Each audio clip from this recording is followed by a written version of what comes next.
Hello and welcome to all of you mothers and fathers, grandparents and elders, and all of you who have children that you care about in your lives. Welcome to this series of 4 online workshops, Parenting for a Peaceful World, Building a Connected Childhood in Times of Crisis. What do we mean by times of crisis? Well, we are collectively around the world living unquestionably in an unprecedented moment in history in which all of us, all of human civilization, all cultures, we are facing shared challenges that are quite urgent. For instance, climate change and all kinds of pollution and collapse of ecosystems. And with that comes a very, very strong, urgent imperative that somehow we need to shift the way that we do society, the way that we do our economies, the way that we do our production. Now, all of the solutions for these changes are already available. So what is it that will create the collective motivation and the capacity, the psychological capacity for all of us to move forward together into the kind of society that we need? And what does childhood have to do with that? Well, it turns out that the way that any society looks after the parents and the people that take care of children, and therefore the way that every society collectively raises its children, is probably the most powerful deciding factor determining how that society will behave. So that if we want a sustainable, harmonious, peaceful and just society that will last for generation after generation into the future and help us through this moment of great crisis and challenge, we need to raise our children accordingly so that they have the impulses for collaborativeness, harmony and sustainable development, sustainable relationships with nature, with each other as they grow up. They will treat the world as we treat them. Why is the title of this first talk, When Parents Were Children? What is so important about when we were children?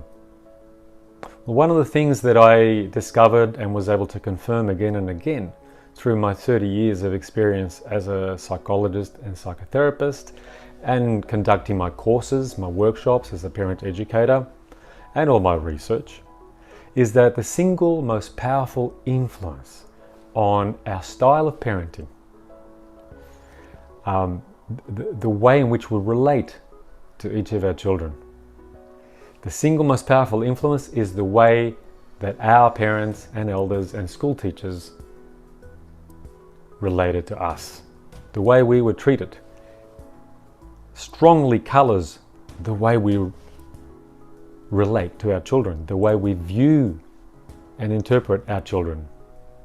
And that's despite, sometimes, in spite of all of the best information that we might be learning along the way with our reading and perhaps the parenting courses that so many of us are taking these days, now that so much great child development science is available. And this is what is so entirely normal for every parent around the world. There are times when, in spite of what we know that we want to give our children, we react instead of respond. And really, inside of reaction, there are 2 kinds of reaction. There's the underreaction or the overreaction. The difference between reaction and responding is that when we respond to our child, that comes from a place of choice, where we have the presence of mind. Even though we might feel tired or irritated or cranky or worried, and all of those emotions are there, but we still find a way to respond with choice.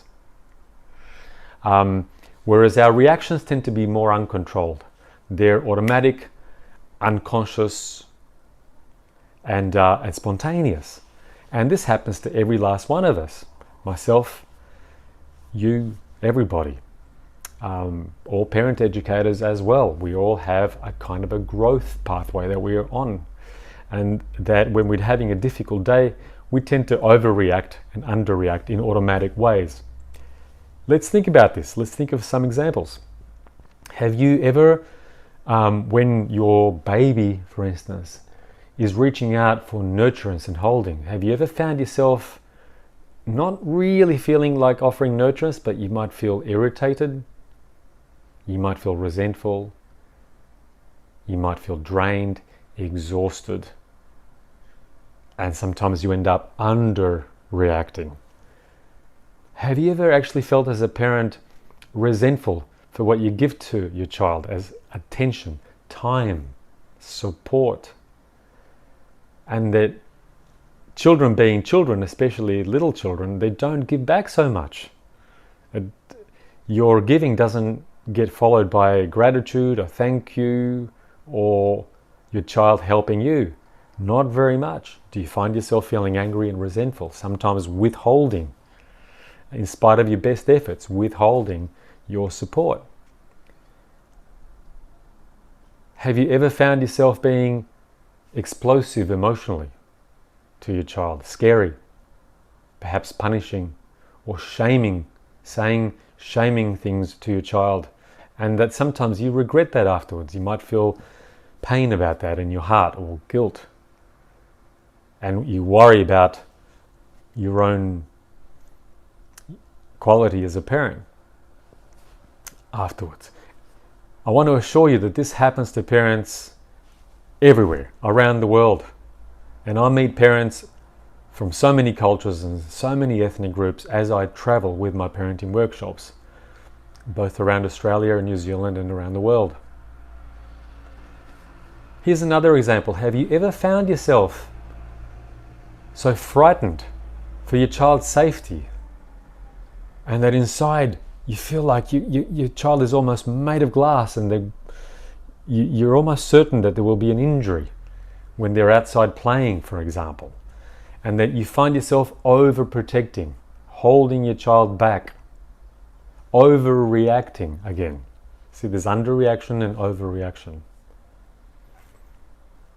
And then with your overprotection, your child starts to find it difficult to develop their own strength and their own confidence. This affects many parents. It's normal. It's one of our very common challenges. Do you ever feel, here's another example, like you need to set a strong boundary of behavior with your child, to be assertive with your child, to say, no, I don't like you doing that, you need to stop, and yet you struggle to find the words, or that you might feel guilty if you say no?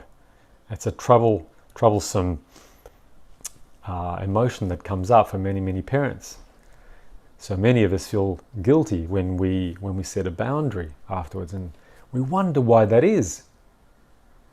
Are you starting to see now that not just your knowledge is what influences your parenting? Because knowledge and information is like a map. You can have the world's best map, but in order to get to your destination, you still need really good quality fuel in the tank.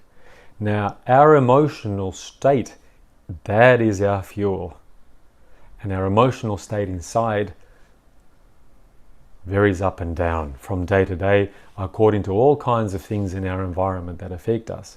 And one of the greatest drivers of these emotional underreactions or overreactions that get in the way of seeing our children for who they are, that's how our own childhood affected us, our own childhood experiences.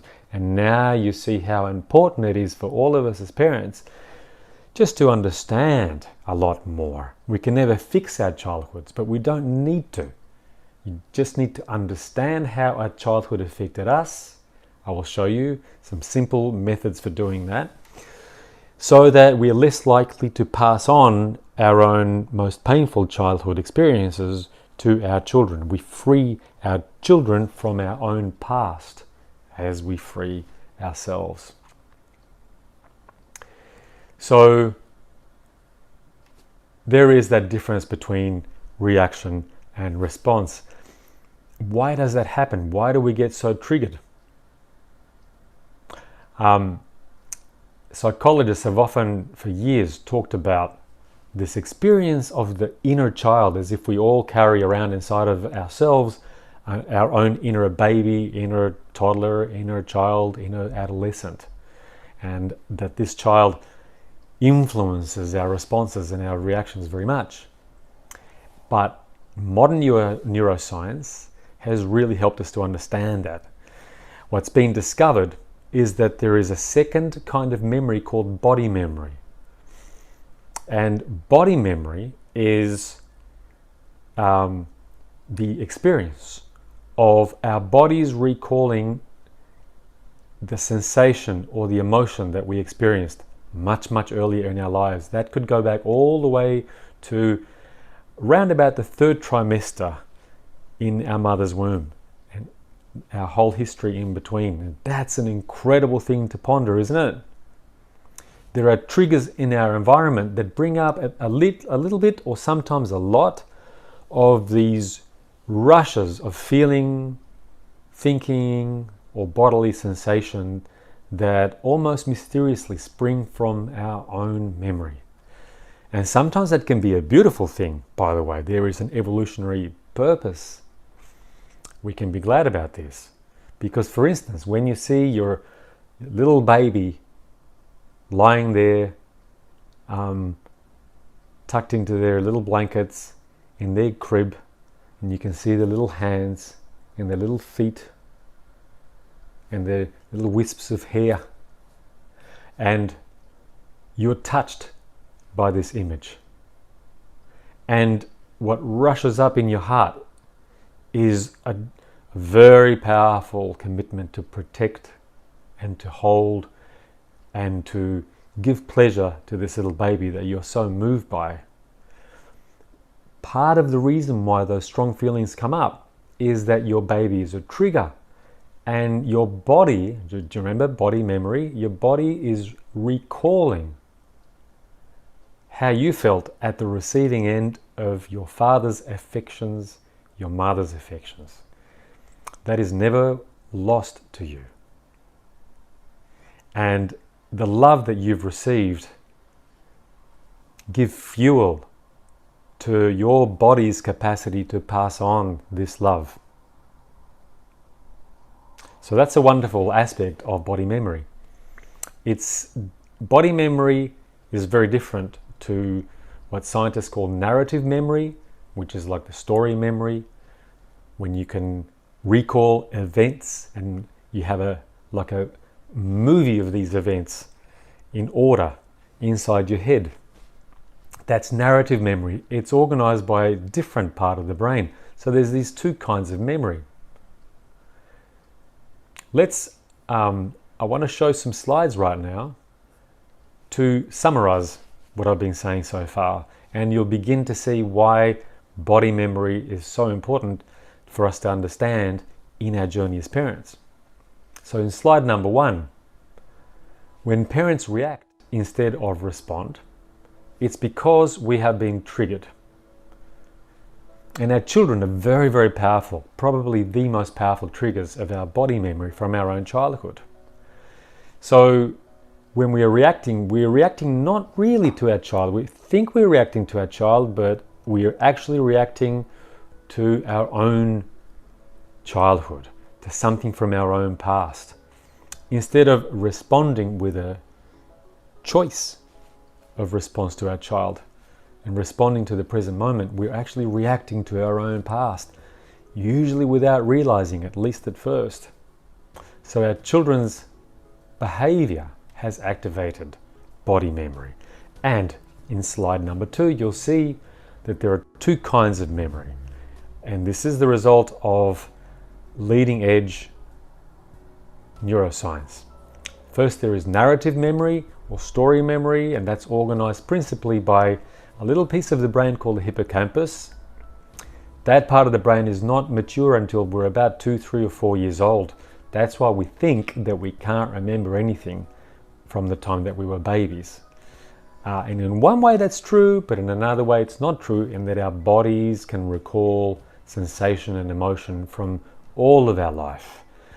Because what scientists call implicit memory, what psychotherapists have a different name of it, we call it body memory. That's organized by another part of the brain called the amygdala, and the amygdala reaches maturity when we are still inside our mother's womb at the 3rd trimester. And what happens when these emotions from our past come up very strongly is that it changes the way that we see our children, or generally people around us. Our vision gets coloured and distorted. What we're indeed doing in these moments is projecting. It's as if our minds are acting as a data projector. We're projecting elements of our own past onto our child.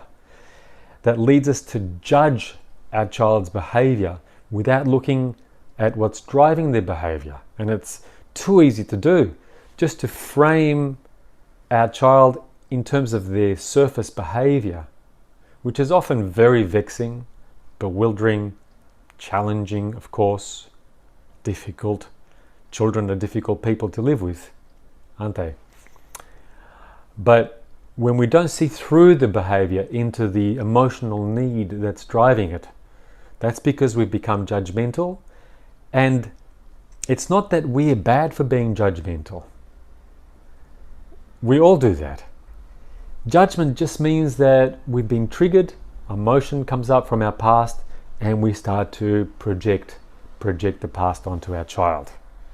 So we start calling them names. Even in our own minds, we start blaming our children for the way that we feel, which is a recipe for the parenting relationship just not working. We cease to be effective with our children. We either frighten them into submission or we alienate them so that they don't listen to us anymore.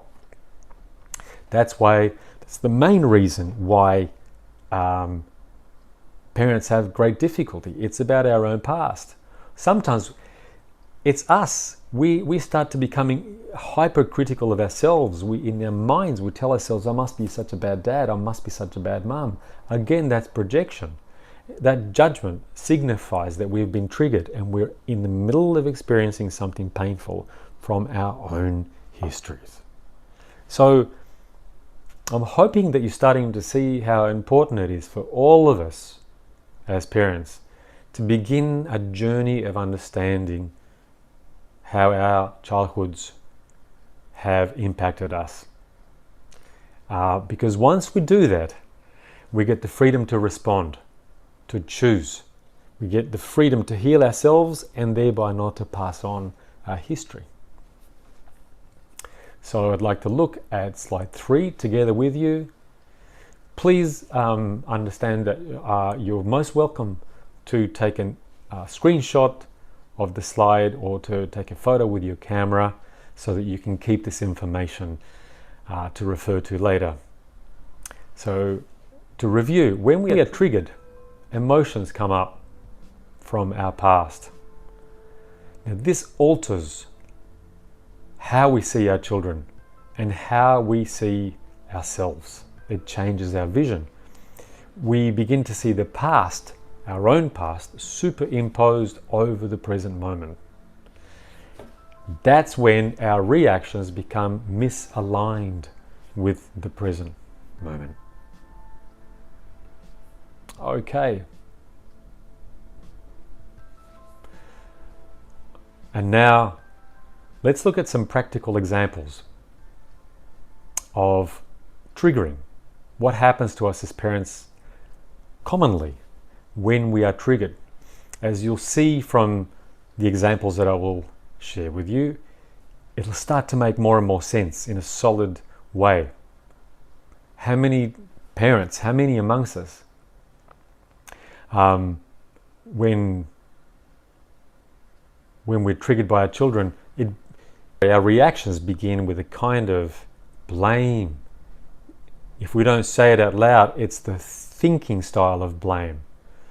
The things that we call our children, that difficult child or that naughty child or that baby who's too clingy or the lazy school child. We call them lazy when they don't want to work, or rude if they have strong opinions, if they assert their emotions with us. And particularly with adolescents, when we enter into friction and conflict with them, the things that we think and we say about them. can often be quite caustic, as well as with ourselves when we start to blame ourselves for being bad mother and bad father. You can see that those judgments block the empathic connection with our child, and they sense this. Even before we say anything, our children sense when we are thinking judgmental thoughts towards them, when we are projecting, and they feel alienated and distanced from us. This comes at a cost of our effectiveness as guides towards our children. And that's quite sad, really. So how do we take charge again? How do we become the kinds of parents that our children want to listen to, not from fear or shame, but because they trust us, they trust our voices? Okay, I promised I would show you some examples. Here's some very common examples that I hear around the world and that I have experienced myself directly as a father. How many of us feel very irritated and impatient inside when there is a baby who's being clingy and grizzling and fussing and crying, and babies who sometimes are difficult to comfort and to settle them back into a peaceful state? I remember reading once about a very interesting piece of research that was conducted in New York. Some mothers that were having great trouble bonding, attaching with their new babies, who were feeling avoidant, remote from their babies. And this can be very, very alarming, terrifying to a little baby. Long-term developmental implications.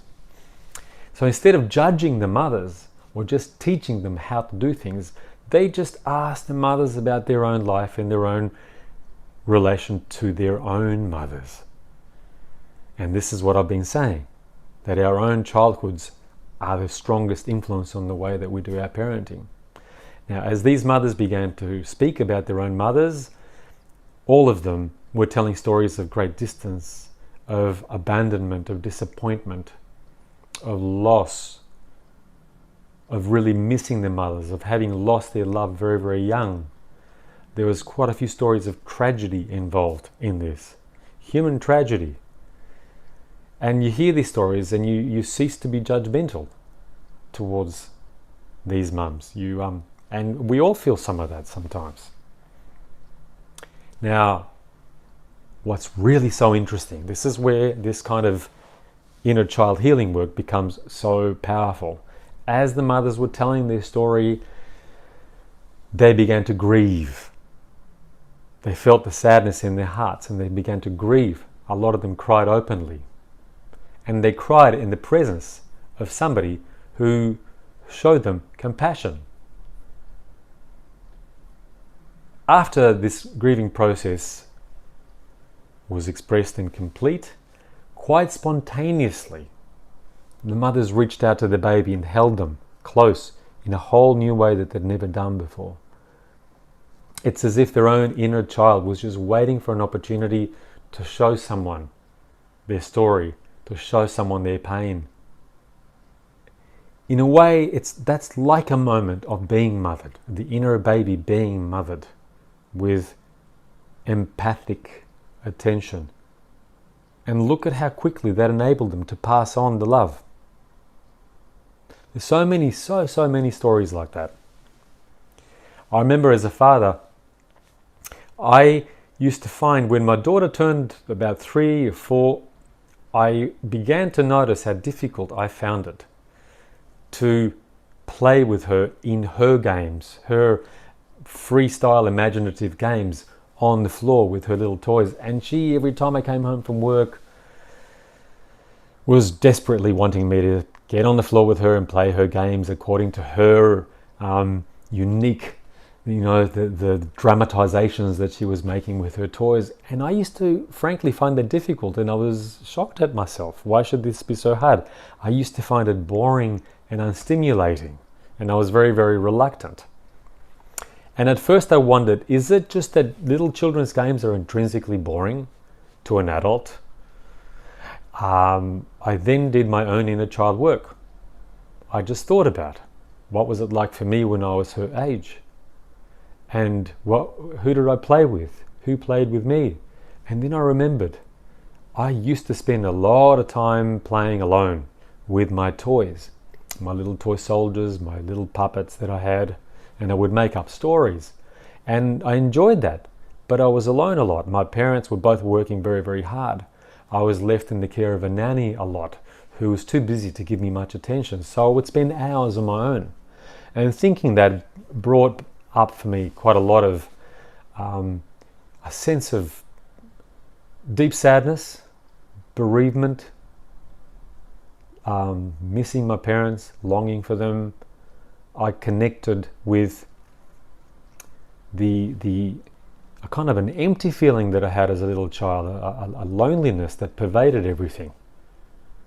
And feeling that pain in my heart, connecting with the inner child in me, that's what then enabled me quite naturally to connect with my daughter and play with her. When I spoke, the more that I could speak out loud to my friends and to my partner about this experience and the feelings of this experience, quite naturally that enabled me to open up and start to enjoy the way that a 3-year-old plays, and to just sit quietly with them and be taken along to their imaginative universe.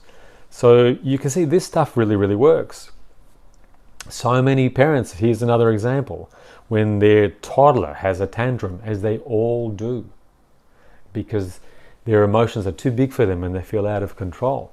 So many parents become very punishing, very shaming, very blaming, and parents that are triggered and they have their own tantrum to the child's tantrum. It happens a lot. They begin yelling at the child, or sending the child to their room, or just becoming cold and judgmental towards the little child. And as I've worked with parents who find that challenge occurs a lot when they're faced with their toddler, when I ask these parents about their own childhood and how did their parents treat them when they had a tantrum, suddenly all is revealed. And there are stories of being humiliated, of being punished, no one being interested in their emotions, their frustration, and people punishing them for having those emotions. And when you feel you connect to the pain of your own childhood, these parents start to really become a lot more sensitized to the message that is inside their own children's tantrum. And they can support them and hold them through it with a lot more like a natural patience. As we heal ourselves, that's when we can heal our children. I've spoken to so many fathers who get angry with their children or their adolescents and call them all kinds of names and shame their children, scream at their children, punish their children. But the moment that father or mother remembers how they felt when they were being punished and screamed at, and just for a moment to connect with that, the humiliation that they felt, they start to realize that they're just replaying the past and passing it on to their child. They are projecting, they're seeing their son or daughter in the way that they were seen when they were children. That's what's driving the anger, not the actual child.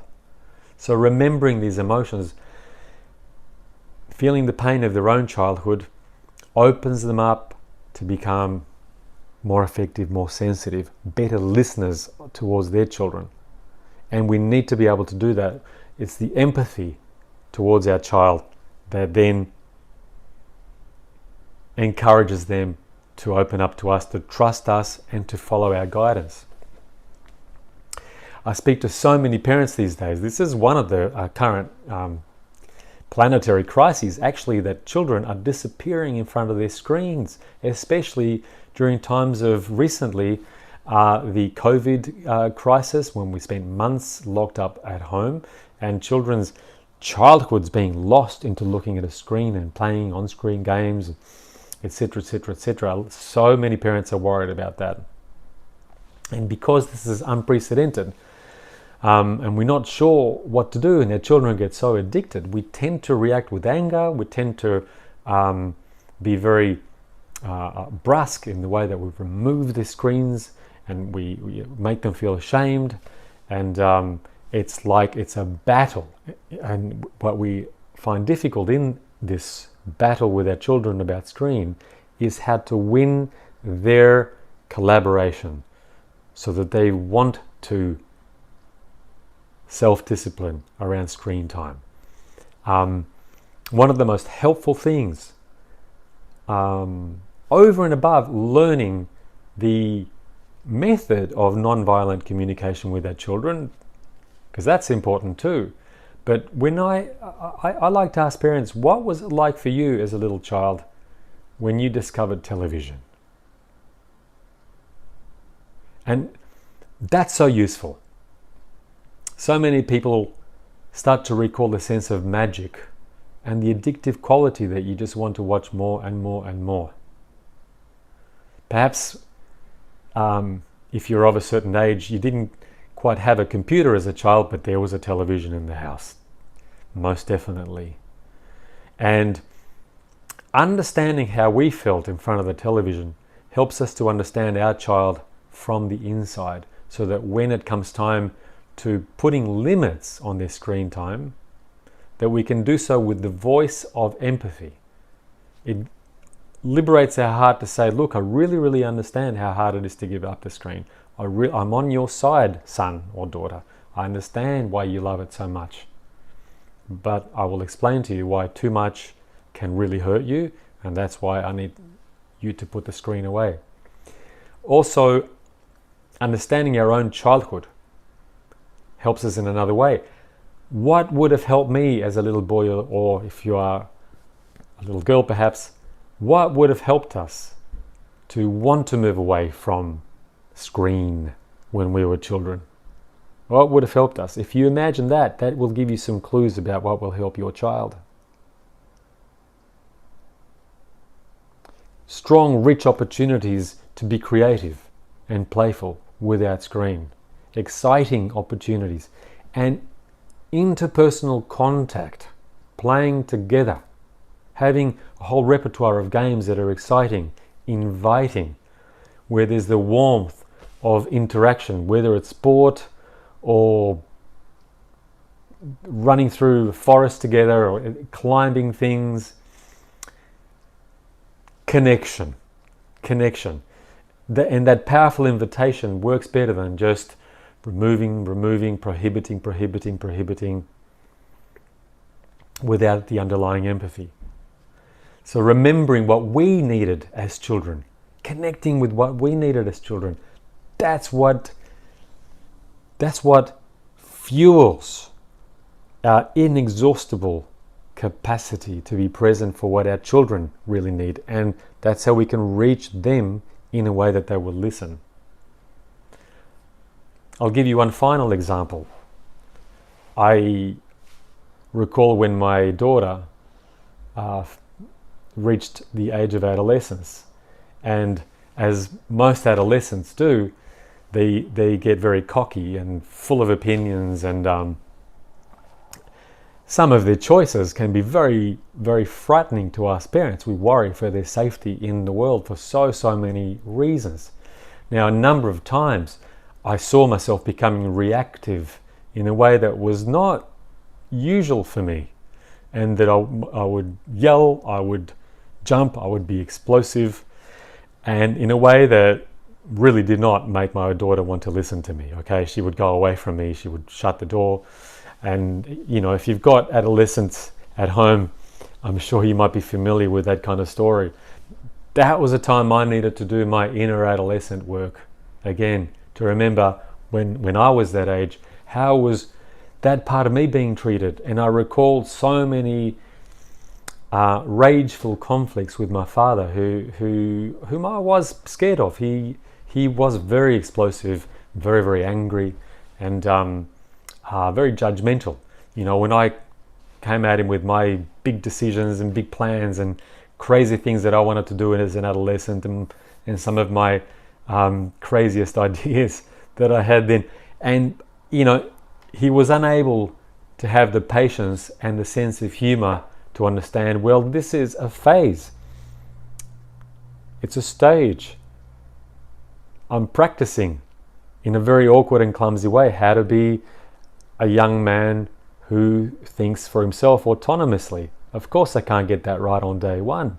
He didn't have that spaciousness and patience with me, so he yelled a lot, and he was very, very critical, very, very judgmental verbally. So that wounded me very much at the time, and it made me resist him a lot. You know, I would go toe to toe and head to head with him, and we were embattled. And it was necessary that I recall how that felt for me, so that I can heal that part of my inner adolescent, understand through that what my daughter needs when she's in that phase, and to have the space inside me to be able to pass that on. So you can see all of us have these opportunities to grow. Our children bring us the lessons by triggering us. And when we overreact and underreact, that's a sure sign that's a place where we've been wounded. So how do we help ourselves in these situations? First, we need to understand that we've been triggered, and to understand the nature of a trigger. What is it that's coming up from me from my past? We need to pause before we react too quickly, too automatically. We need to pause, reflect inside, and take ownership. Instead of saying this is because of my child, to say, well, this is to some degree at least because of my past. This is about me. It's not all about my child. The next is, instead of judging ourselves for being judgmental or explosive or whatever, or underreactive, whatever it is, instead of judging ourselves, to be accepting of our trigger reactions. It's for a good reason. We've lived something painful. When you listen to your inner child emotions, the most important part is to understand what we needed to be different. What did we need as children or adolescents so that we wouldn't feel that way? And then when you look at your child, you'll now understand what your child needs. So the inner child journey that I want to show you in a few moments, that's not to use in every occasion. Absolutely not. It's very often what you need is a response to your child, and to learn how to respond better, because it's good for us as parents to continue our learning process. This is the inner child journey that I want to show you is a 5-step process, is a reflective process. It's not that it's useful all of the time, but it comes in very, very useful relative to those situations that repeat over and over again like a pattern for you as a parent or a carer. Whatever triggers you the most at the current stage of your child's development, that's what you can work with. And the good thing is it'll bring you healing as well as your child. So let's try a 5-step inner child journey together.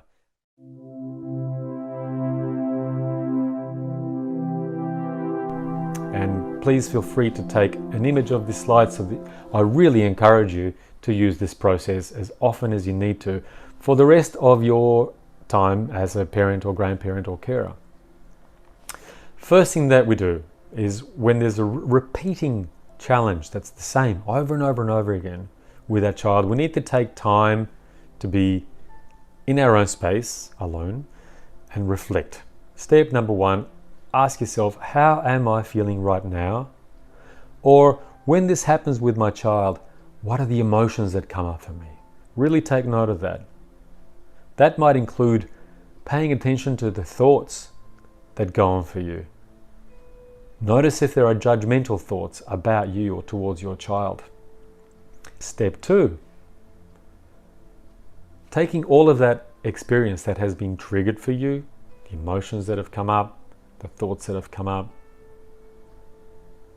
It might be that's a needy child, that's a naughty child, those kinds of things. You might be feeling fear, hurt, anger, grief, great anxiety, whatever that experience is for you in its totality. Step 2 is to ask yourself, is this familiar from a time in your life long before your child was born, your actual child? In other words, when have you felt this way before? Sometimes you might remember an exact story, sometimes not. Sometimes it'll be like a sense that you might have been a baby going through something or a little child going through something. Let your imagination paint the picture, because our feelings don't lie. The detail might be not exactly true, but the things that you imagine were happening to you as a child based on those feelings, even if the detail isn't exactly true, but the sensation is very, very true, and it matters. It really, really matters. So whether or not you have a narrative memory to accompany this body memory that you're in right now, let's look at step number 3. When you were feeling this way, uncomfortable, unhappy, hurt, afraid, etc., what would you have most needed? What should have happened differently for you? In other words, if you can wave a magic wand and have your dearest wish come true, what would it have taken to make you feel better? In fact, happy, relieved. Now, this is the most important question, the most important step in the 5-step inner child journey, because it tells you about your need. I'm not asking you to connect with the pain of childhood for its own sake. The value is when you feel the pain of your inner child and you look underneath, you'll discover a need, and your inner child has been asking for your attention to this need. Finally, you have arrived to validate this need. This is revolutionary. This is a revolutionary moment. The needs, the emotional needs of your inner child are always valid. Validate this. Say something to your inner child such as, wow, no wonder, I understand. Of course, this is what you needed. You needed to run, you needed to push away and say no, you needed someone to hold you, to protect you, whatever it might be that your child wanted when you were going through this difficult and frightening time. Now, let's look after you a little bit more. Step 4. Is there a way that you might have this need that you have just uncovered, the need of your inner child that has been triggered up for you? Is there a way that you might be able to have this need met in an adult appropriate fashion in your life today? Because it might be about asking for help, getting the support of a friend, having a hug, having someone protect you when you feel like you're in trouble, or it might be the need to speak out more, to say no to somebody that's bothering you, etc. Whatever your child's need is there your inner child, is there a way that you can answer that need in your life? If not, at the very least, you speak with your inner child internally and say, I understand that need. It's a valid need. You deserve to have that need met. That will feel quite revolutionary. It'll feel like, what a relief. You might feel your heart opening up in your chest. It's you being a good father or mother to your own inner child. When you've done that, the fifth and final step of the inner child journey is now look at your actual child, the one who triggered you. What is something new that you have now learnt through understanding yourself about what your child actually needs from you when they behave in these triggering ways? And that is in a nutshell, is the inner child journey that helps you to not just understand your own childhood, but to give an answer to whatever the unmet needs are of your inner child, to bring healing to yourself. So, in conclusion, our children trigger us in exactly those places where we have been wounded as children. Our children bring us the lessons that we need. Our inner child has been waiting, sometimes for years and years, for us to finally give him or her this healing, validation and attention. Here's something else that's very important to remember. The parts of your children that you have most difficulty connecting with reveal to you the parts of yourself that were most wounded when you were a child, when you were growing up.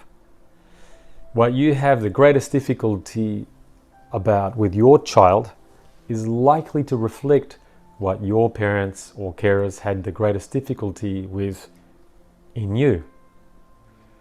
That's why when parents were children, it's so important to understand and to be thinking about and reflecting upon ongoingly in our journey as parents.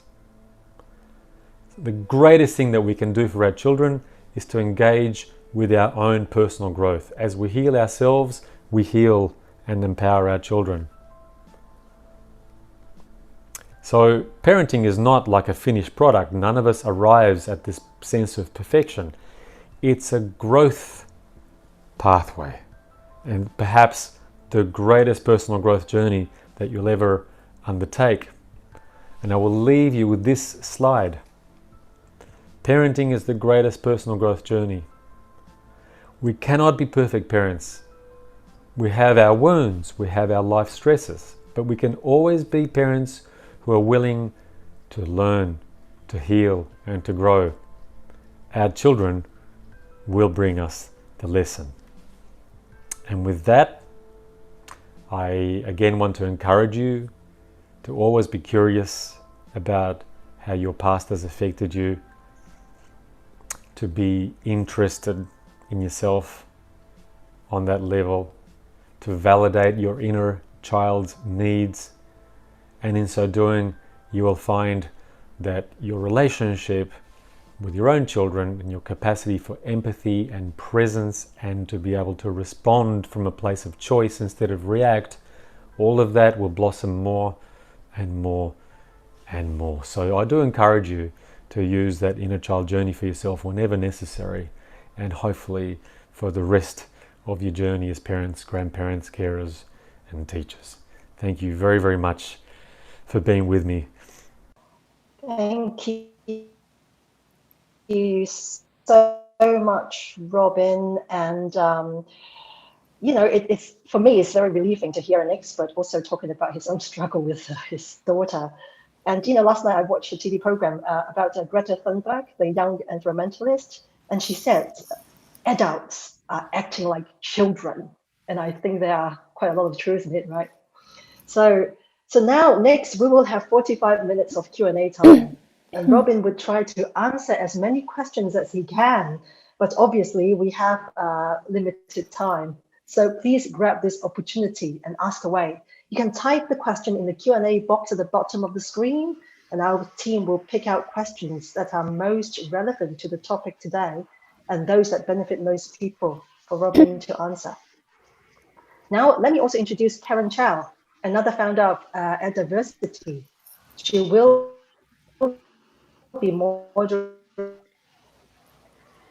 and you can type your answer again in Chinese or English. and our simultaneous interpreters will do the about you, for you to understand yourself, so you can better understand your children. So try to focus on this. Now, Karen, I'll pass the time to you now. 好，咁咧請大家咧，如果有問題嘅話咧，可以去 Q&A 嗰度打嘅。咁我哋咧揀選咗你嘅問題之後咧，會邀請你舉手喺個 participants 嗰個位去舉手。咁我哋咧會幫你開咪，你可以直接問 Robin。如果你需要我哋代問咧，咁麻煩你喺問題後邊咧寫住代問啦。咁我哋就唔需要你開咪啦。好，咁而家咧，我哋就開始去答大家嘅問題。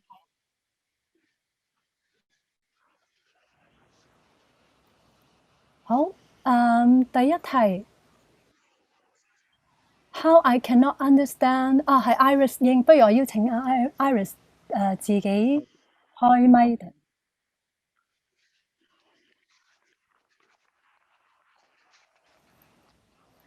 Iris 應。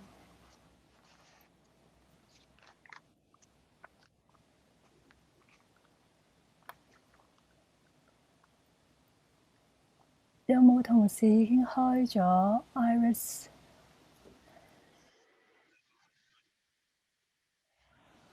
應開咪。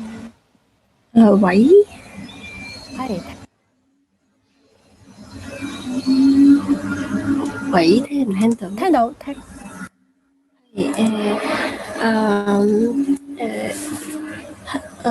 Hello, Robin. I would like to ask a question is, how I can understand my inner child if I cannot recall how I was like when I was a child. Iris, thank you for your question. That's a very, very common question. I want you to know that, a very common question. And just very quickly before I go on, I want to just take a moment to thank everybody so much in the EDiversity team for doing such a great job in bringing us all together, and for this opportunity, and to welcome all of you who are listening right now and who might be listening in the future. I very much appreciate your presence in the most important endeavor of taking care of our children and taking care of ourselves. So what happens when it feels as if we cannot remember what happened to us as children? And there are so many reasons why story memory or narrative memory is not available to us. As I was saying earlier on during the presentation, first of all, most people can't remember, we think that we can't remember much of anything before we were 2, 3 or 4 years of age, because the part of the brain, the hippocampus that organizes story memory, is not quite mature yet. But there are all kinds of other reasons as well.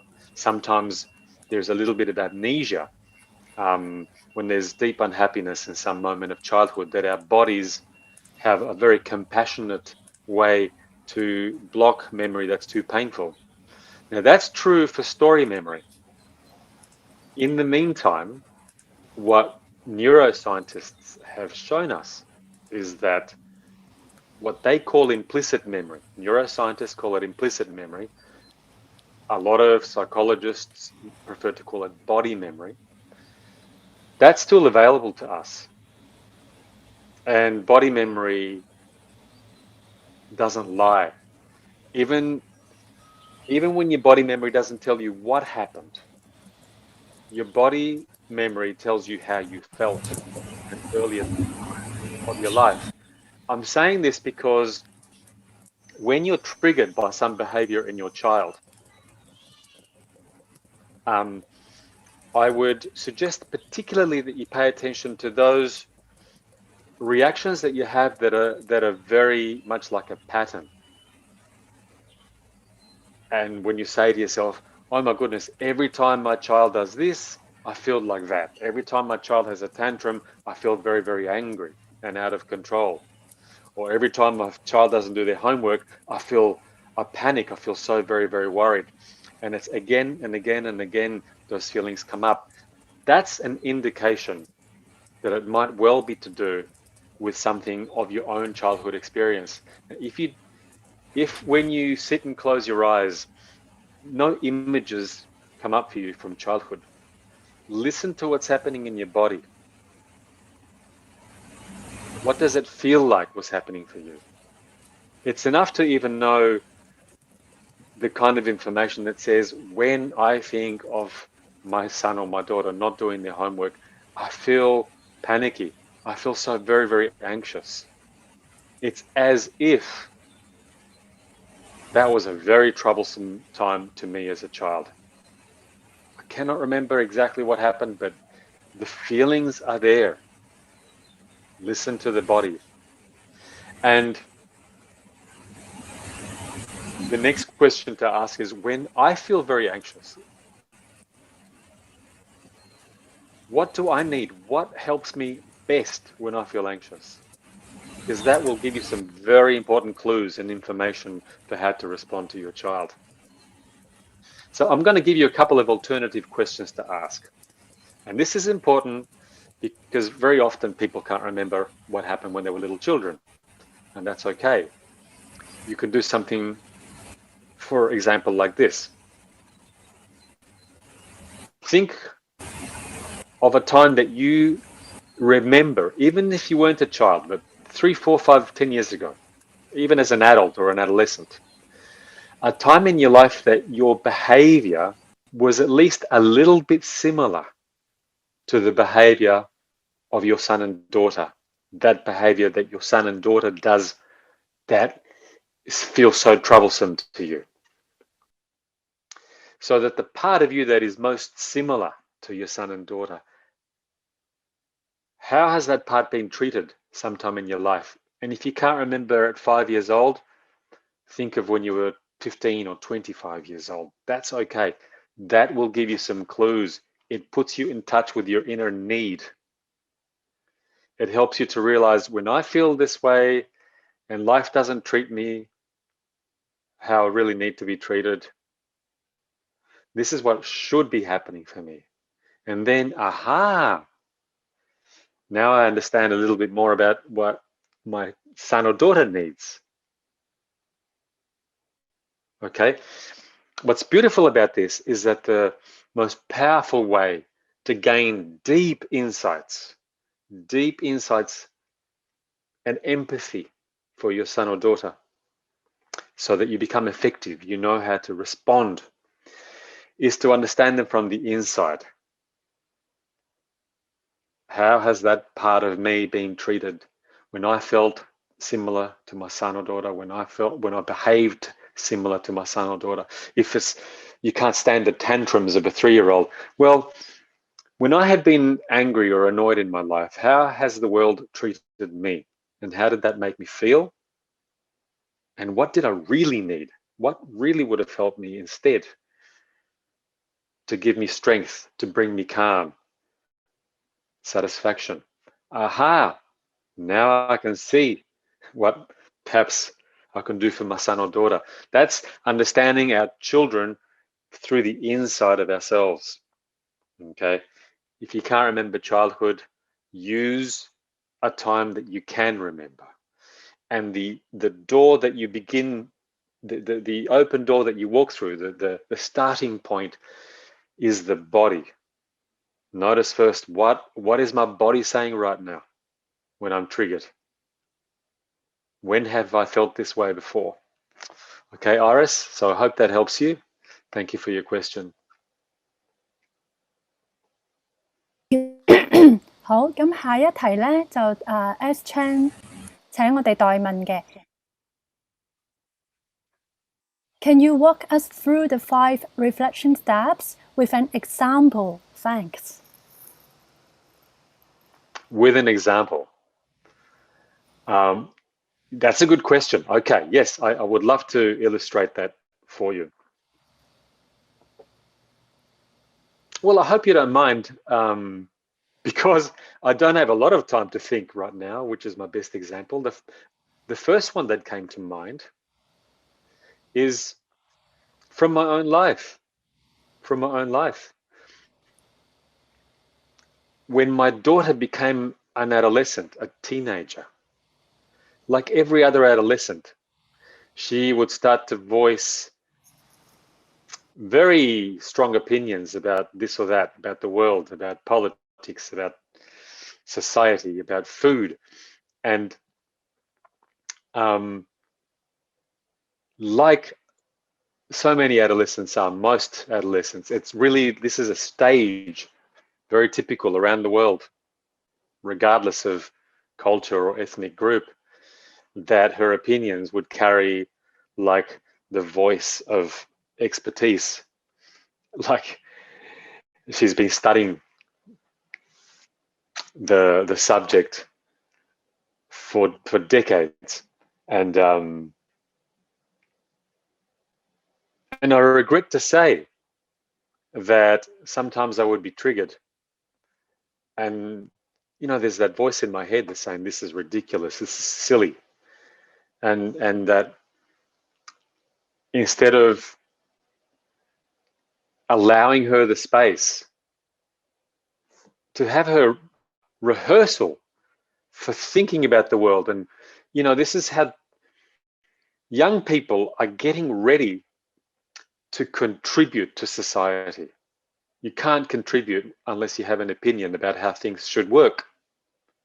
When you see, you know, injustice or problems in the world, if you want to be an adult, to take responsibility and to meaningfully contribute to your community, to your society, it begins by having to process what you see that is happening and having some kind of ideas and opinions. And, you know, it's like learning to walk. Nobody begins like an expert.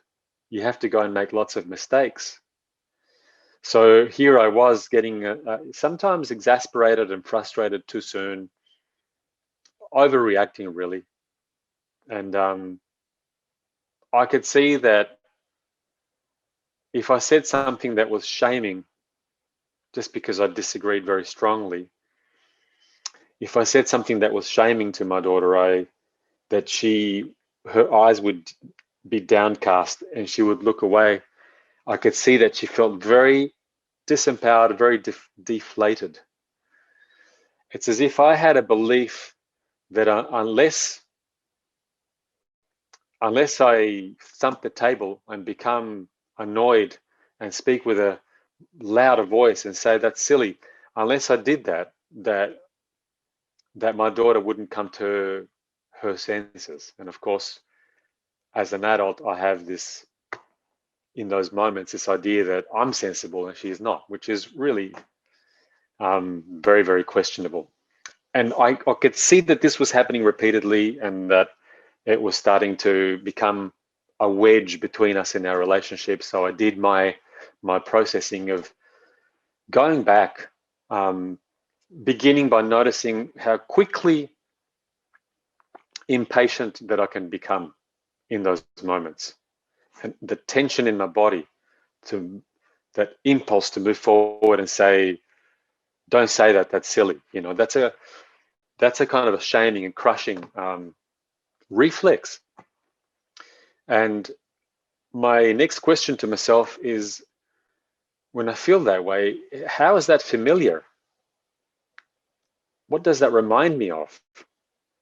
And pretty quickly, that took me back to a series of moments in my life faced with my dad, and as a young man, and my own opinions, and how quick he was to say, you know, he could be humiliating. I remember what that felt like. You know, as an adult, I can understand a little bit more about why my father was worried about some of the things that I would say, but it did not help me. In remembering that, I knew straight away it did not help me when my father would begin by shutting me down or making me feel stupid, which is in fact what happened.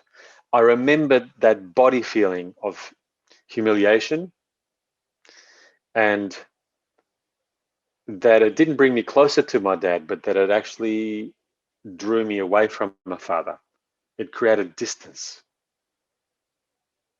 And that it left me feeling angry inside as well as small and very ashamed.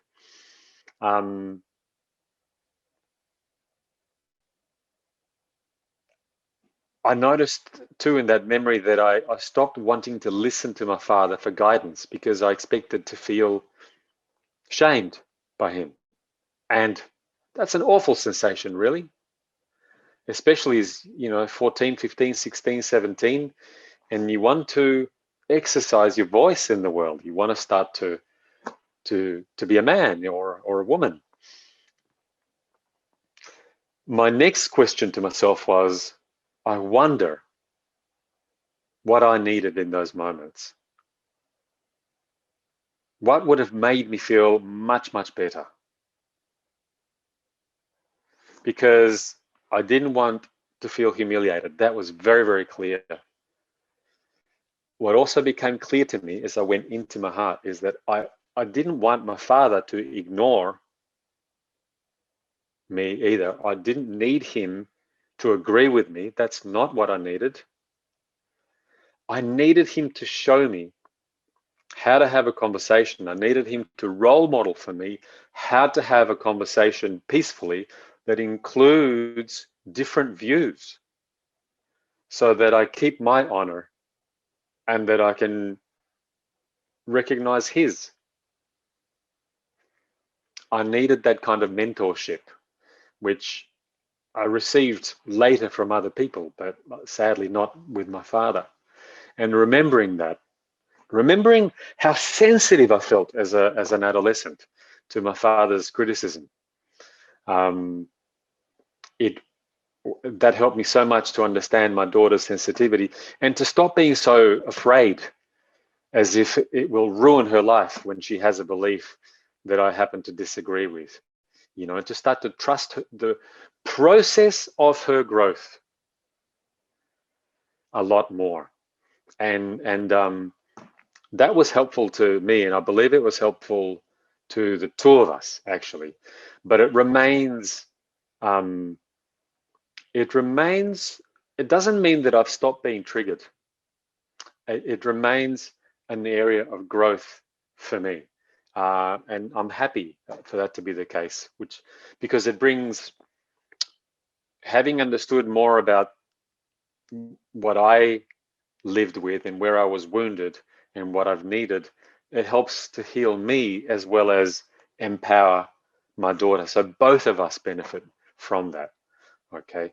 And now in my work as a psychologist, psychotherapist, I see examples like that, an enormous variety of examples every day in my work. And the issues are so varied. It's things to do with holding and sensitivity towards a little baby, or things to do with boundaries of behavior for little toddlers, things to do with the right to be playful. And children need to have the freedom to play. That's how they learn. There's all these different themes. The right of school children and high school young people to have a say in what they will learn, to follow their passion. That's what makes them most powerful and successful in the world. Their right to have a joyful, enjoyable adventure through their school years and university or college, driven by their heart, their passion, their natural interest, their natural vocation. All of those. Can you see there's so many different emotional needs that we have at the different stages of childhood, and that's why every inner child journey that we take will uncover a vast array of, always a different theme every time. But in the moment, it's simple. It's simple. When you're triggered, what does this remind me of? When have I felt this way before? When this happened to me before, how did it feel? What did I most need? What did I need? How can I perhaps have that in my life now? And that gives you new insights, beautiful new insights about your son, your daughter. Okay, so thank you for your question. 好，下一題咧係 Any Chai 嘅問題，我哋請 Any Chai，我幫你開咪，你可以直接問咗。Thank you.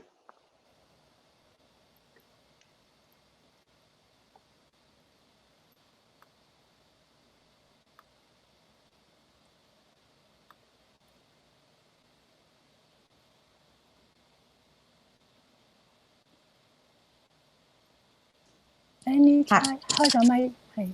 聽唔聽到啊 ？Hello。I can just begin to hear you now. Oh, okay. So I think it's muted before. So hi, Robin. My question Hi, is Annie. It's more about how do I say? Because my kid is right now 11 years old, but whenever I ask him questions, he will simply say no comment. So it may not related to my inner child thing, because I'm quite open up. Okay, so that's why I'm just thinking how to motivate him, okay, to let him speak. So what his inner thinking was. Annie, okay, that's quite a challenge for you, of course. And yeah, I can imagine. And I think I've experienced that as a father when I'm concerned for my child and she doesn't want to open up to me on that day. Geez, you worry a lot, don't you, as a mother or father?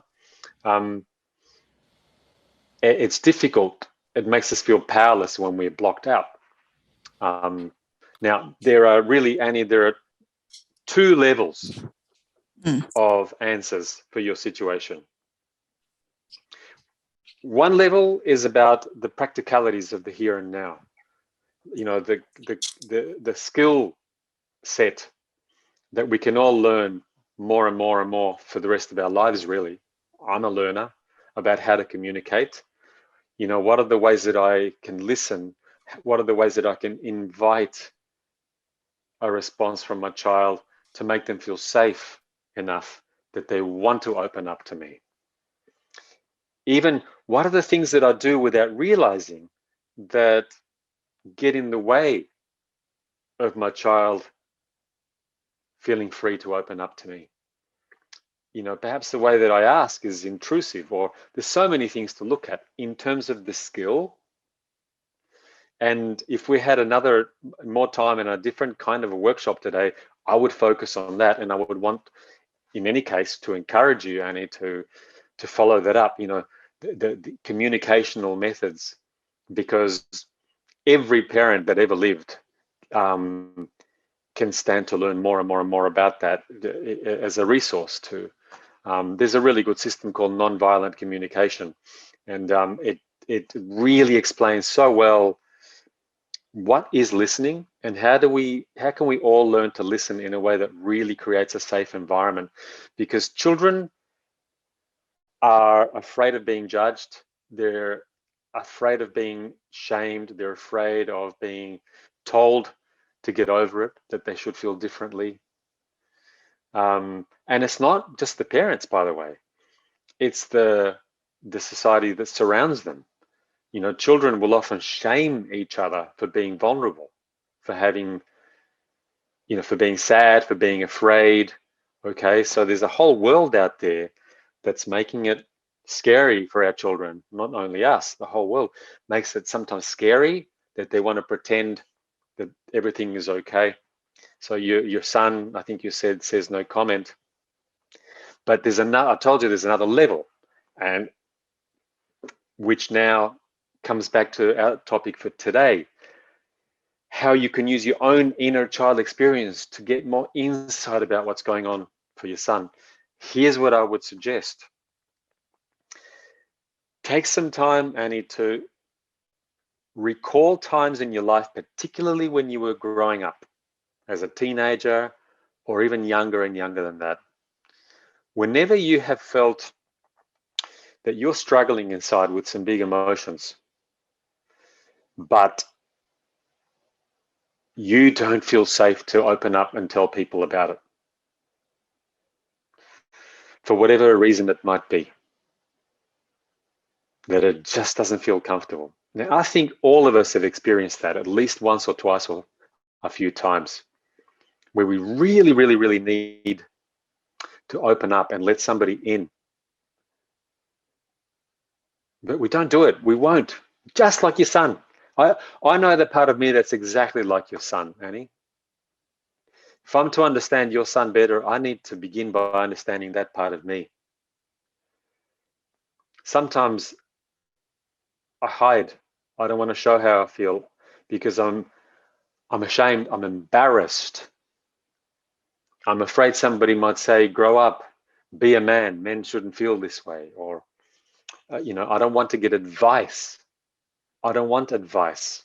I want someone to just hear me and to say, I understand.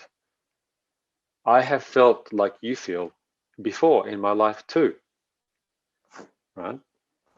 So the more deeply you connect with your own history, times in your life when you have felt most resistance to opening up your heart to others, what is the element that helps you to start to trust?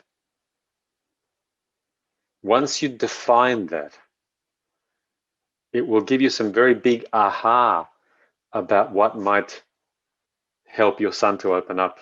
Little by little, it might take him time. Our kids go through stages, they go through phases sometimes when they're very proud and they don't want to say what's going on for them. And I'm not assuming that that's what it is for your son, of course, but that's just an example. Okay, so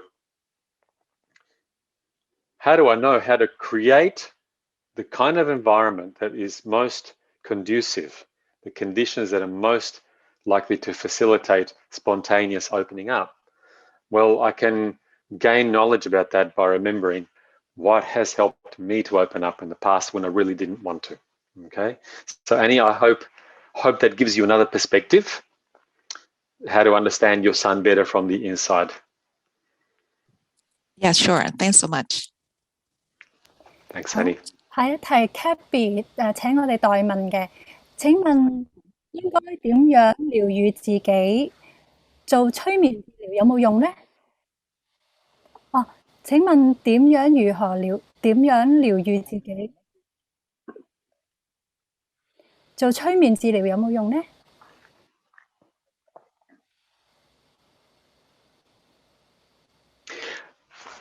Kathy, thank you for your question. How do you heal yourself? Does hypnotherapy work? There are so many different kinds of hypnotherapy, and there are even more.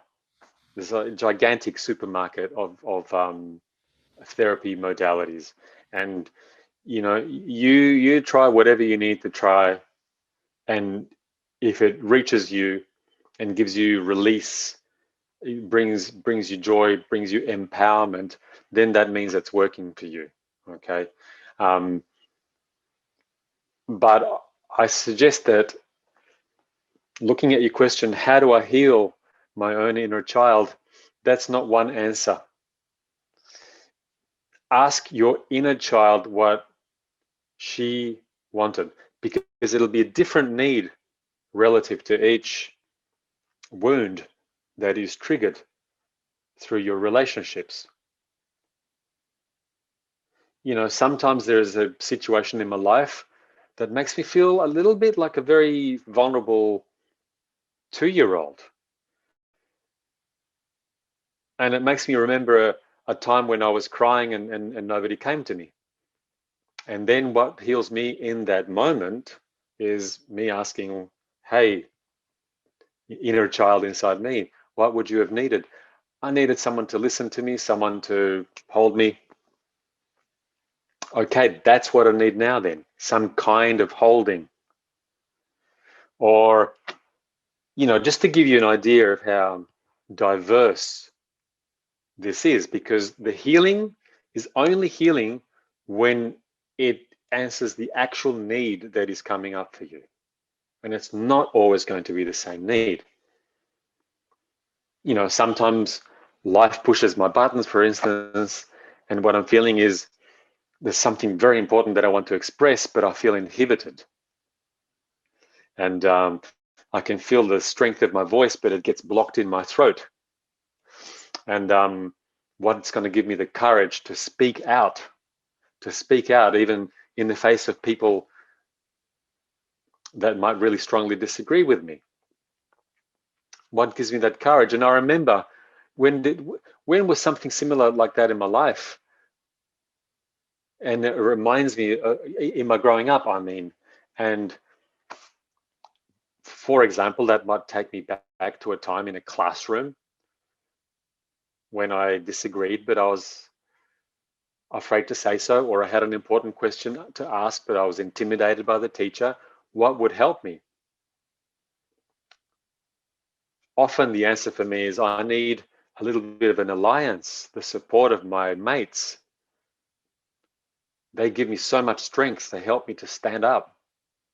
Now I know that would heal me when I feel that inhibition in my throat. Even at my age, I'm almost 60 now. I still need my allies and my friends from time to time. That's healing. So can you see what's healing? You'll know what's healing by, first of all, going inside and contacting what's hurting and what is the need. Underneath the pain, what is the emotional need? Now you know what's healing. And sometimes the need is, you might need, the inner child inside you says, I need perhaps more freedom to say what I want to say, or what I need to say, or to express the things I need to express. Or sometimes it's an outside need, that I need more help from other people. I need to reach out. I need the empathy. I need support. Can you see it's a whole variety of things. I hope that makes sense to you. 好，唔該晒。下一題咧，係陳嘉瑩問嘅。佢話：如果我對自己嘅 inner child 都覺得好煩厭，唔能夠同理，咁點算咧？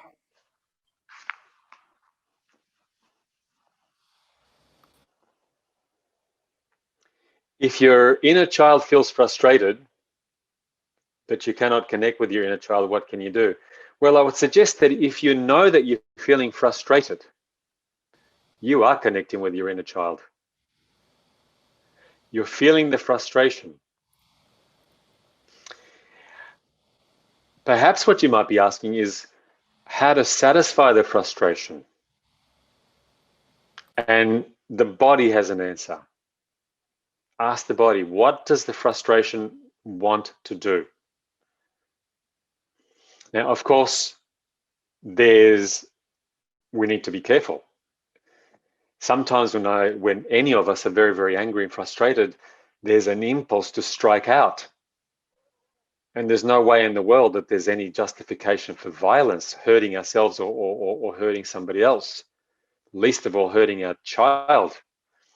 However, the body, usually around frustration, there's an impulse to mobilize, to push in some way, to use a strong voice.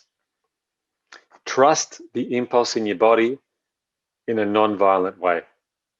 You might find, for example, that in a state of frustration, it will bring you great release and satisfaction to allow your body to do something very, very vigorous. People use sport, jogging, running, going to the gym, doing boxercise, finding a safe way that you can hit a pillow and make some noise. Playing a sport like tennis or squash really releases a lot of frustration. I'm just giving you examples for trusting the shape of the impulse in your body. What does your frustration want to do? That's just for releasing the frustration, and often that can make you feel a lot calmer afterwards. Sometimes when you listen to your body, the frustration in your body, the impulse might have something to do with something interpersonal. Your body will give you imagery. What's the desire? And again, I'll say be careful, because sometimes there's an image of violence that comes up, and there's no justification for violence. However, when you distill it to the bottom line theme, there might be somebody in your life that you need to say something to. Please don't do that to me anymore. I don't like it. Or I need more of your help. I'm upset. I'm frustrated because you're not helping me enough. I need more help. So again, I will recommend that you find information about non-violent communication. Look it up on Google. There are good books and there are good classes that helps you to make an I statement, a strong, assertive message about your needs to other people in your life. That will take care of your frustration. Okay, so I've given you really two avenues: the cathartic bodily release, which can be very satisfying and bring you back to calm, or really understanding that there is a relationship issue that needs to be addressed, something that you need to express to another person that will help you not to feel so frustrated anymore. So you've connected with the feeling, now connect with the need. Your frustration is telling you that you have an unmet need. Bring words to that need. Your body will tell you if you listen. Begin with the sensation. Where is the sensation? Maybe your hands are doing this. Maybe there's a tightness in your chest. Maybe there's a clenching in your jaw. Close your eyes, go into that sensation and say, what do you want? And wait for the answer to come up. You'll know when you have the right answer, because there'll be a release, there'll be a change in the sensation in your body. Talk to your body. Listen to your body. Not just the feeling, but the need underneath. Thank you for your question. 好，下一位請 Terence 將直接問 Robin 嘅，我哋會幫你開咪。Terence 請舉一舉手，我哋會幫你開咪。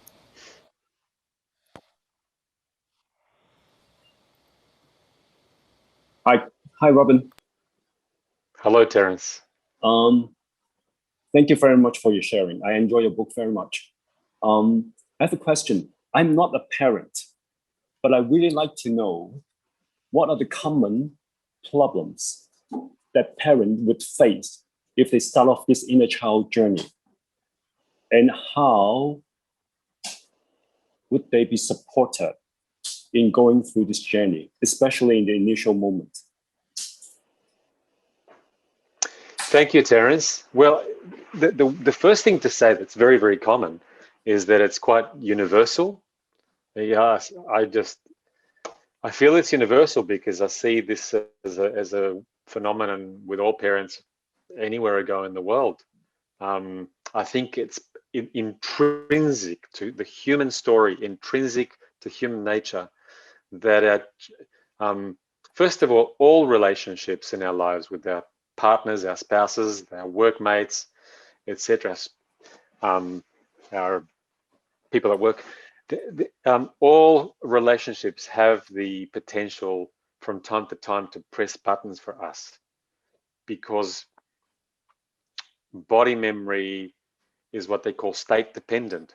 Any stimulus from our environment that puts us in a state that is a little bit similar in some way to an old lived experience, an old story, that has the power as a trigger to bring up old feelings. And then when we become parents, there's quite possibly, I think, nobody in our lives that is such a powerful trigger as our own children,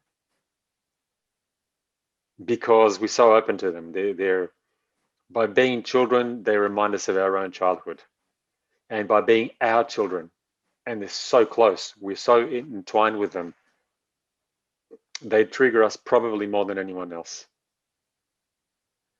And I see that all the time, really. Do you know, it's from the beginning. there's so many mums and dads that I've spoken to from the moment their baby is born. Sometimes there's inexplicable feelings that come up and parents don't have a context for that.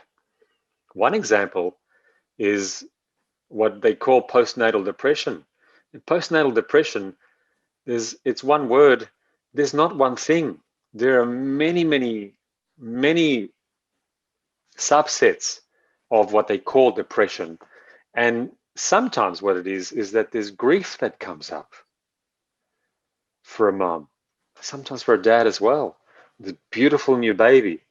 And what's going on is that it's bringing up a little bit, or sometimes more than a little bit, of some, like an old grief, like a sadness, a sense of loss, something from your own time as a baby. And if you know your story, there might have been something that happened that separated you from your mum or from your dad, for an illness or a turmoil in the world at the time, or whatever it might be, or even a death in the family, somehow an early loss, and you feel it again when your baby is born. I see that so commonly. Now, your question, Terence, was, what kinds of problems? This is a problem mainly when we fail to become conscious and aware of what it is that's actually going on. Because if I don't recognize, usually when these feelings come up that don't seem to be related to the present moment, and you think, am I irrational? Am I crazy? That's the way it happens, Terence. I shouldn't be feeling like this. I should be happy. There's a lovely child here. The feeling seems out of place with the present moment. If I don't become conscious of the fact that what's coming up from me is a true feeling, not really about now, but about my past, and that I can have a conversation with this inner child or inner baby, and that can bring great healing to me. This is an opportunity for great healing, maybe to shed a tear, maybe to speak to someone that I trust about these feelings that are coming up. Remember, this connection is what heals. Human connection heals. What heals is human connection. Sometimes that's all. Opening up to another person that we trust and saying, I'm feeling this, I'm remembering that. Don't fix me, I'm not broken, just hear me. And let me know if you're touched, if you care about me. And that brings a great release, great connecting with another person, great release. So there's a purpose. Our child triggers something. The reason these feelings come up is because it's looking for healing, a healing connection in the world. So it's only a problem, there's a benefit. You can see the benefit to that. It's only a problem when we don't know the reason why these feelings are coming up, when we don't pay attention to and become conscious of our own inner child. Then we get frightened and we think there's something wrong with us, or we're crazy, or I'm depressed, I need some drugs, or even worse, that we, very often what happens is that with our children, when at the point that we become exhausted, exasperated, frustrated, if we don't pay attention that this is inner child stuff coming up, there's a tendency to blame our child. And I know that often we need to say no and set strong boundaries of behavior with our children. That's very important. However, when we do that from anger and punishment, now there's a problem. We're acting out. We're repeating the history, what was done to us towards our children, without being conscious that that's what's going on. So coming back to your question, in a nutshell, the only time that the inner child memory is coming up, the only time that that's a problem is when we fail to become consciously aware, when we fail to ask that question, what's coming up for me right now, so that we don't take ownership. This is about me and my history. It's not all about how bad the world is, how bad my child is, what a bad dad I am, what a bad mum I am. It's a memory. It's a body memory asking for attention. That's how we can go from a problem to a very beautiful result. Okay. And thank you for your question. 好，跟住請 Charmaine 預備請你舉手。Charmaine.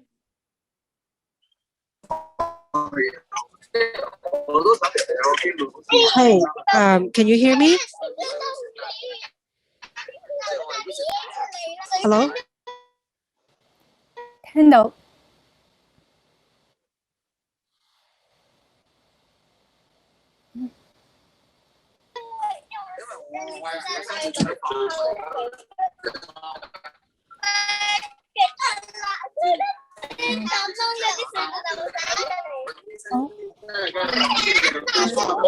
Hello? Hi. Robin, I have a question. I'm sorry, I'm outside, so maybe a bit noisy. When you talk about my younger daughter, can you hear me? I can hear you a bit better, but there are a lot of children's voices in the background and making it very hard to hear you right now. I'm very sorry because I'm with kids right now. I have questions about the 5 steps. So when I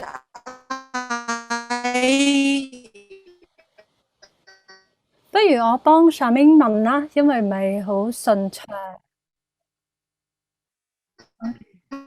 Better. For the 5 Yes. steps, Robin mentioned that we need to firstly look at the trigger and to understand the incidents that might have caused the feeling. The incidents refers to the incidents that happened when I was a child, or the incidents that caused me to have the feeling towards my child's action. It's both. You know, I'm not saying, please understand this. I'm definitely not saying that everything that you feel is only because of your history, and it's not all inner child. There are real issues in front of us with our actual son and daughter that require our attention and require our response. Sometimes we need to come and help them, support them, give them holding and affection, listening. Listening is the most important thing.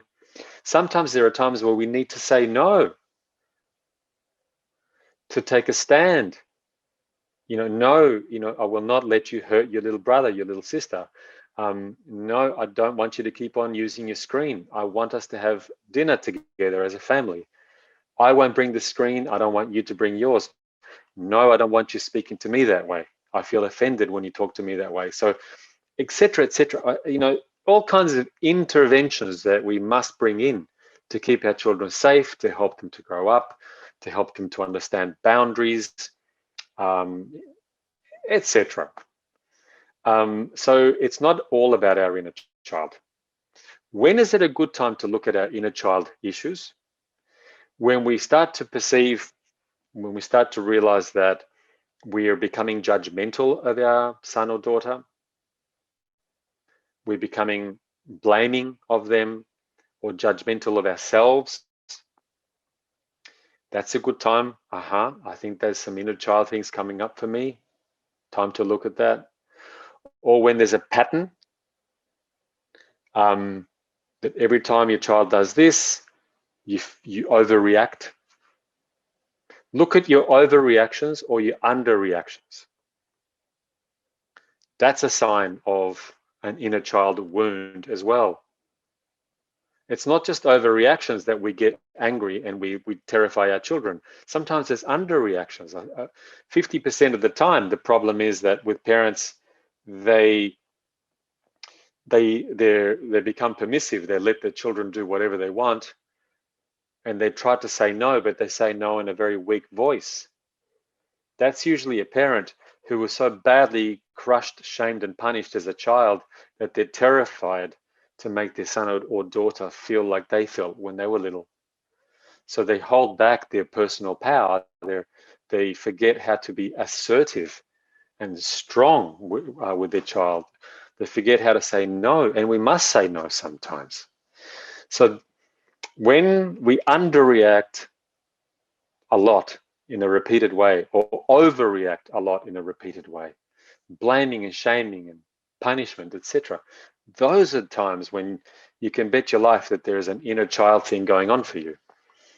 And you need to set aside some time to be alone, to have your eyes closed and go through those steps internally and be curious. Your inner child wants to be known and seen. Your inner child has a need that needs your attention. Now, you can do this on your own, but sometimes if it becomes too difficult, or if the feelings that come up are too scary, too powerful, that's when it's important to work with a trained practitioner. And sometimes, and even I've needed to do that too, to go to a counselor or a psychologist that can take care of me while I go through that process. So sometimes alone, sometimes better not alone, sometimes with other people. And so please remind me, can you tell me the question again, Karen? Because I want to make sure that I answered it exactly as the question was. Ask the question again. Okay. You mentioned that we need to firstly look at the trigger and to understand the incidents that might have caused the feeling. Yes. The incidents refers to the incidents that happened when I was a child, or the incidents that caused me to have the feeling towards my child's action.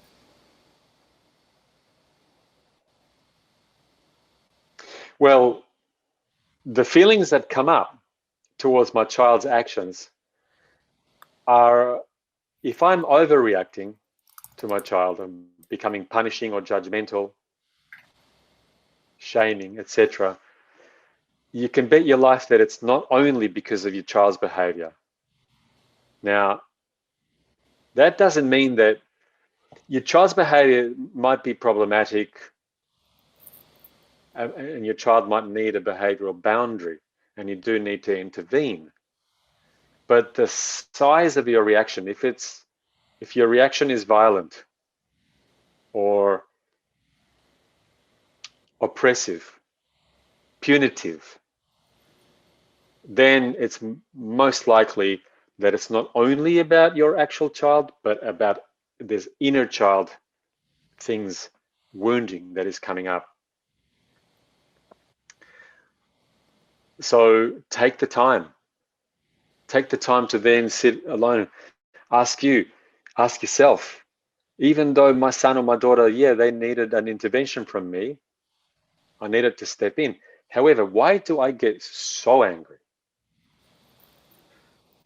Or it could be the other way around. Why, when I should be stepping up and saying, no, son, I don't want you to do that. That's dangerous or hurtful. Why I find it so difficult. I'm scared to do that. Okay, there is the situation with your son or daughter, but there's the additional material that's about you. What this does, when you go into your own inner child work, it doesn't take away from your role as a guide and as a parent. It actually makes you more, gives you more efficacy as a parent. It makes your voice stronger and also more empathic, so that when you speak and guide towards your son or daughter, they want to listen to you more. They will want to listen to you more. Okay. I hope that answers what you were asking. 好，因為時間關係咧，我哋呢一條咧係最後一條問題啦。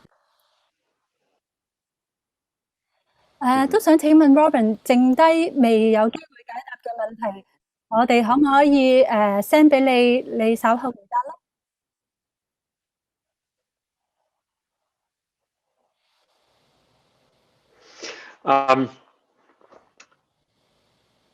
That's going to depend on how many. Yeah, that will depend on how many. I won't have unlimited capacity. Why don't I say this? I would be delighted to answer some of the burning questions, and I will get together with the EDiversity team and we'll decide how to put a limit on that, and how to, and also the EDiversity team are there. I've worked with them. They're got some tremendous wisdom about all of this material. So there's a few of us. So we'll do our best to try to respond to as much of this as we can hold, and I will discuss this with you, Karen and Cam and the team, about how we can put this within a frame. Let's see what we can do. 好，咁而家請Danny 問最後一題問題。Danny Lim。Hi, Robin. Can you hear me okay? I can, Danny. That's great. I'm with my wife, Caroline, and our question is, with SEN kids, we have 4 kids, and for example, ADHD and high functioning autistic kids, what is your advice on empathizing with their needs when you feel that you are stretched to the limit?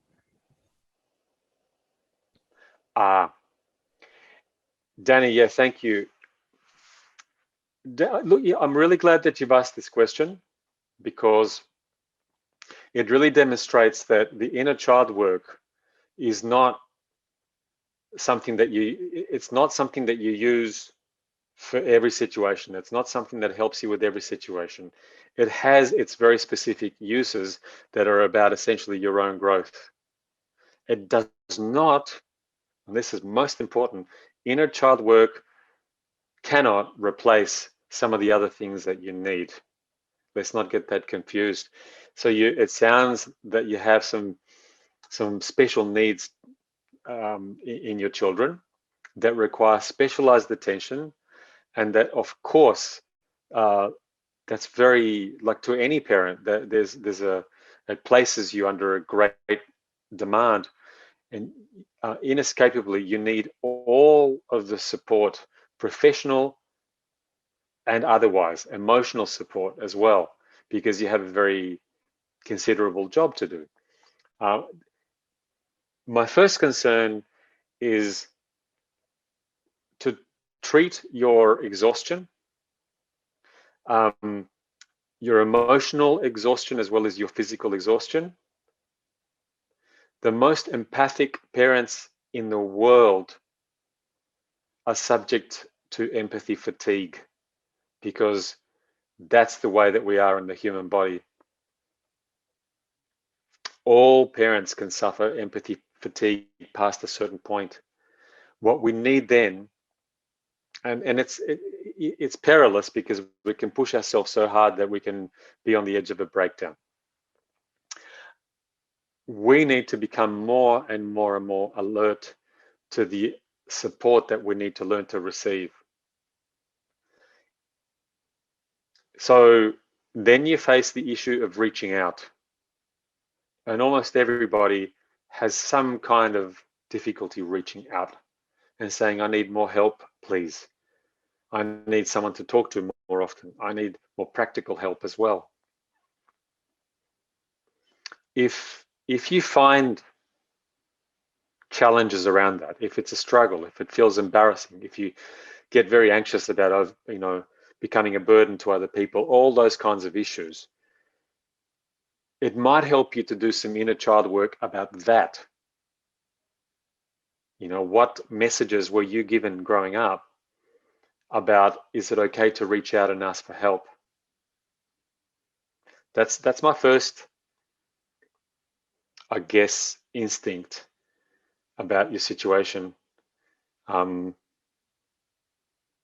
So definitely lots and lots and lots of support for you, and you learning how to let yourself receive the support, to let yourself receive it. And if you notice you feel guilty about receiving support, that's a good reason to do some inner child work about that. Is it okay to receive? Is it okay to receive? What messages did you receive about that in growing up?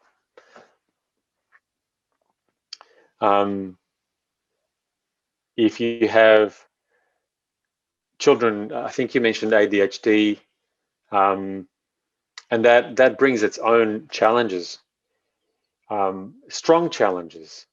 And just pay attention to, when do you lose your ground, and is there a pattern to that? If there are times when you start getting very, very angry or just exhausted and you don't want to listen anymore, you come to the end of your tether. The first thing is always ask for more help from another person.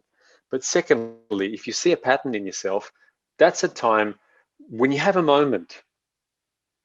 You know, sometimes I do a personal inner child inquiry when I'm in the bus.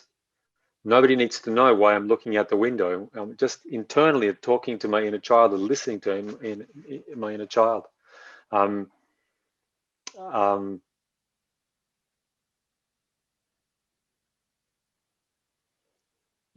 find that opens up more spaciousness inside me. Even if there's children around me that are behaving in the most crazy way, that's how I come back to that grounded center, that even when there is a storm around me, noise, big emotions, big reactions in the children, that it's feeding my inner child helps me, is one of the things that helps me to come back to that grounded center. Like, think of the center of a tornado.